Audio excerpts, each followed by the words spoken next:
नमस्कार, मैं हूँ टीम गोल्डन पहल से महेंद्र सिंह और आज अंतर्राष्ट्रीय वृद्धजन दिवस के उपलक्ष्य में आज हमारे बीच नगर नेहरू डिग्री कॉलेज की सचिव आदरणीय इंदिरा मैम हैं। आज हम उनसे कुछ चर्चा करते हैं अंतर्राष्ट्रीय वृद्धजन दिवस पर। तो मैम, आपका बहुत बहुत स्वागत है। आज अंतर्राष्ट्रीय वृद्धजन दिवस है, इस पर कुछ अपनी बात रखें। हमारे यहाँ जो भारतीय संस्कृति है उसमें वृद्धों को अलग रखने की परंपरा नहीं है। वृद्ध परिवार का हिस्सा होते हैं, घर में रहते हैं और बच्चे रोज़ अपने माता पिता, गुरु या जो भी उम्र दराज लोग होते हैं उनका अभिवादन करते हैं। चरितमानस में तुलसीदास जी ने लिखा है कि प्रातः काल उठ के रघुनाथा, मात पिता गुरु नावहीं माथा। माता पिता गुरु को प्रातः नित्य प्रणाम करना हमारी भारतीय संस्कृति में अनिवार्य है।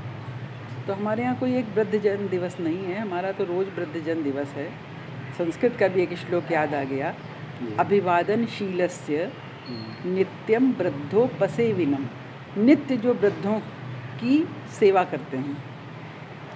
चत्वारि तस्य वर्धन्ते, उनकी 4 चीज़ें बढ़ती हैं, आयु, विद्या, यशो, बलम। तो हमारे यहाँ ये माना कि वृद्धों की उपसेवा मतलब उनके समीप बैठना। वृद्धों के समीप ही जो बैठ जाता है उसकी 4 चीज़ें बढ़ती हैं, आयु, विद्या, यश और बल।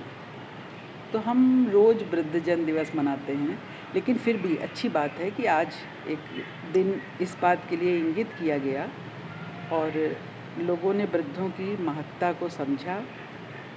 बहुत अच्छी बात है।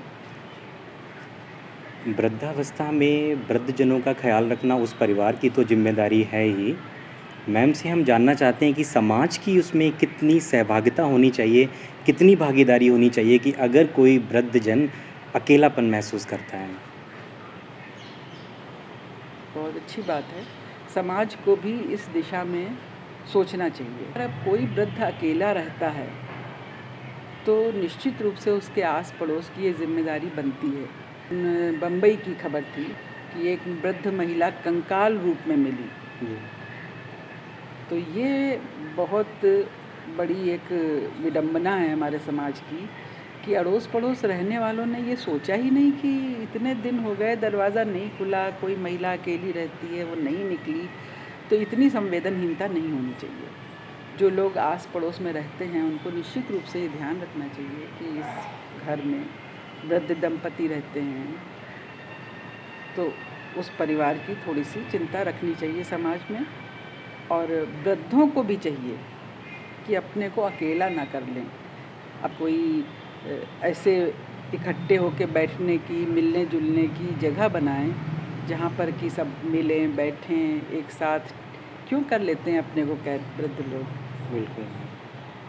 तो 60 साल के ऊपर मैं भी हो चुकी हूँ जी।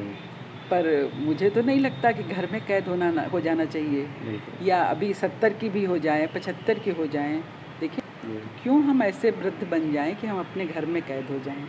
हम अपने आसपास के वृद्धों को भी करना चाहिए, वृद्धों को ही करना चाहिए। अपनी उपयोगिता समाज में सिद्ध करना ये वृद्धों के लिए चुनौती है। निश्चित रूप से समाज को अपना दान देना चाहिए। जैसे कि एक बार आपने बताया था कि आप एक गोल्डन पहल फाउंडेशन की तरफ से वृद्धों के लिए कोई संस्था बनाना चाहते हैं। जी। बहुत अच्छा विचार था आपका। तो गोल्डन पहल के जो वॉलंटियर्स हैं वो जा सकते हैं। जैसा कि आप सभी ने आज वृद्धजन दिवस पर हुई वार्ता के अनुसार कुछ जानकारियाँ सुनी, आपसे एक बात और मैं साझा करना चाहता हूँ कि आपके आस पड़ोस में अगर आपको लग रहा है कि कोई वृद्ध दंपति अकेले रहते हैं तो आप हमसे संपर्क कर सकते हैं, गोल्डन पहल टीम से संपर्क कर सकते हैं।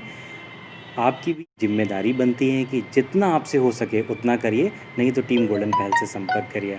साझा करना चाहेंगे, डिस्क्रिप्शन में आपको हमारा एक कॉन्टैक्ट नंबर मिल जाएगा, आप उस कॉन्टैक्ट नंबर पे हमें कॉल करके बता सकते हैं। आपकी भी जिम्मेदारी बनती है कि समाज की सोच में परिवर्तन जब आएगा तो इन वृद्धों को कोई समस्या नहीं होगी। आप सभी ने हमारे इस वीडियो को देखा, इसके लिए आप सभी का बहुत बहुत शुक्रिया, बहुत बहुत धन्यवाद।